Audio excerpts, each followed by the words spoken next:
thằng lâu xin cái nào này bùi thở cả lâu thì sen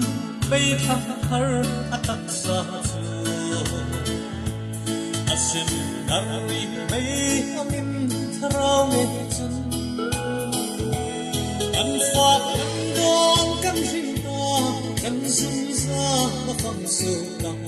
chỉ căn ra ta mãi mơ đâu tu liên rang xiêm không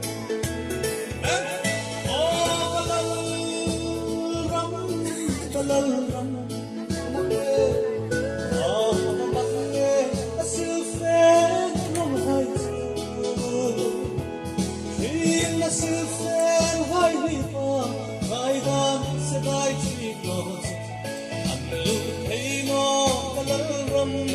Kuma u